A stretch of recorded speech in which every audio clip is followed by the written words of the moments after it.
नमस्कार, मेके हिंदी चैनल में आपका स्वागत है। मैं हूं सोहनलाल शर्मा। आज का ये वीडियो अभिव्यक्ति और माध्यम पुस्तक से सीबीएसई बोर्ड परीक्षा के लिए निर्धारित पाठों पर आधारित है। इसमें इन 3 पाठों के महत्वपूर्ण प्रश्न संकलित किए गए हैं। कैसे करें कहानी का नाट्य रूपांतरण, कैसे बनता है रेडियो नाटक और नए और अप्रत्याशित विषयों पर लेखन। इन 3 पाठों के वर्णनात्मक यानी डिस्क्रिप्टिव टाइप के 3 अंकों के 2 प्रश्न बोर्ड परीक्षा में पूछे जाएंगे। तो लीजिए पेश है आपके रिवीजन के लिए ये चुनिंदा प्रश्न। और हाँ, इन पाठों के वीडियो के लिंक डिस्क्रिप्शन में दिए गए हैं। पहला प्रश्न, कहानी का नाट्य रूपांतरण करते समय किन किन बातों का ध्यान रखना चाहिए। तो जवाब है कि कहानी का नाट्य रूपांतरण करते समय यानी कहानी को नाटक में बदलते समय इन बातों का ध्यान रखना चाहिए। पहला, कहानी की विस्तृत कथावस्तु को, विस्तृत यानी बहुत बड़ी फैली हुई कथावस्तु को समय और स्थान के आधार पर विभाजित किया जाना चाहिए, बांटा जाना चाहिए। दूसरा, नाटक के दृश्य बनाने से पहले उसका एक खाका, एक लेआउट तैयार करना चाहिए। उसके बाद में कथानक के अनुसार दृश्यों का निर्माण किया जाना चाहिए। फिर है विवरण को संवादों में बदलना, डायलॉग में बदलना। उसके बाद में संवाद छोटे और प्रभावशाली और बोलचाल की भाषा में होने चाहिए। संवाद अधिक लंबे और उबाऊ नहीं हों। पात्रों के चरित्र के अनुसार वेशभूषा यानी कॉस्ट्यूम प्रदान की जाए। उसके बाद में ध्वनि और प्रकाश की सटीक व्यवस्था होनी चाहिए।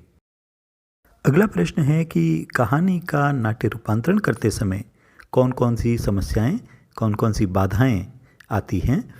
तो जवाब है कि कहानी का नाट्य रूपांतरण करते समय इन समस्याओं से गुजरना पड़ता है।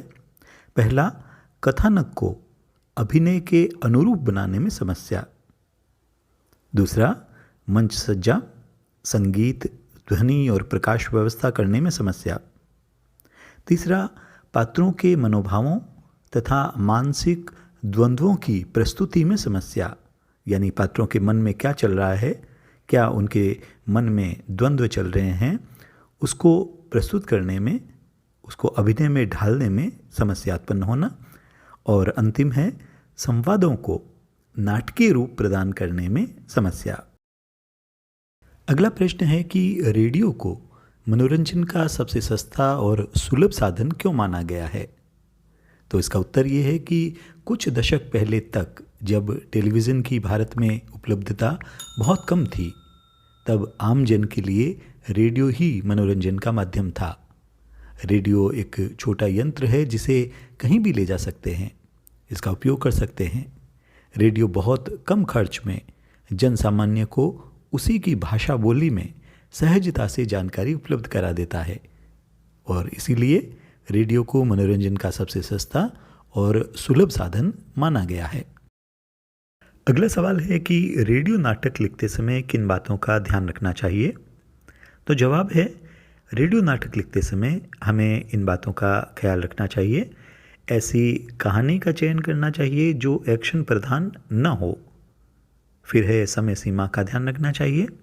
एक आदर्श रेडियो नाटक की समय अवधि 15 से 30 मिनट के मध्य की होनी चाहिए।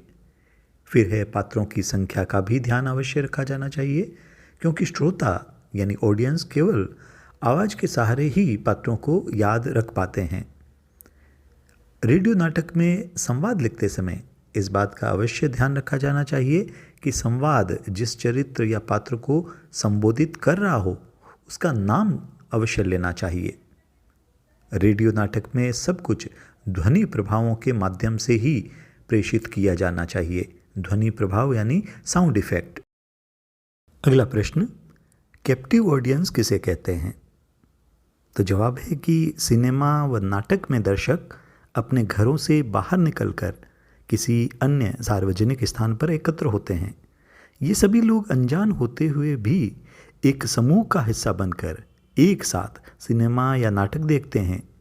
ये एक समय विशेष के लिए किसी एक थिएटर में एक साथ बैठते हैं, अर्थात एक स्थान पर कैद कर लिए जाते हैं।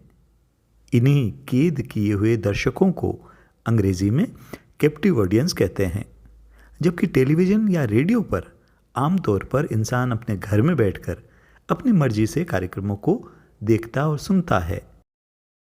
अगला सवाल है कि नए अथवा अप्रत्याशित विषयों पर लेखन से क्या तात्पर्य है तथा उनका लेखन करते समय किन बातों का ध्यान रखना चाहिए।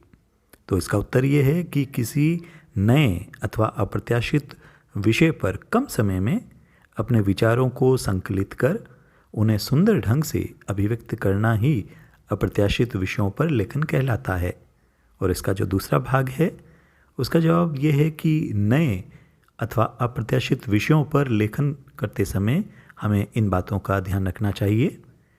पहला, जिस विषय पर लिखना है लेखक को उसकी संपूर्ण जानकारी होनी चाहिए।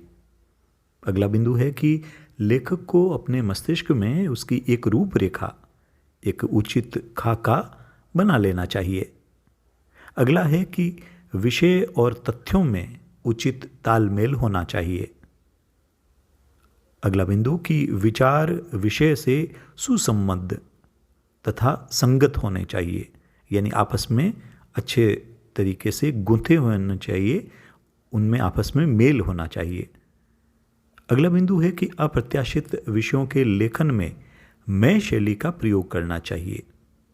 और अंतिम, अप्रत्याशित विषयों पर लिखते समय लेखक को विषय से हटकर अपनी विद्वत्ता को प्रकट नहीं करना चाहिए। ऐसे ही उपयोगी वीडियो के लिए चैनल को सब्सक्राइब करें, साथ ही लाइक व शेयर करना न भूलें। बने रहिए चैनल के साथ। मिलते हैं अगले वीडियो में। नमस्कार।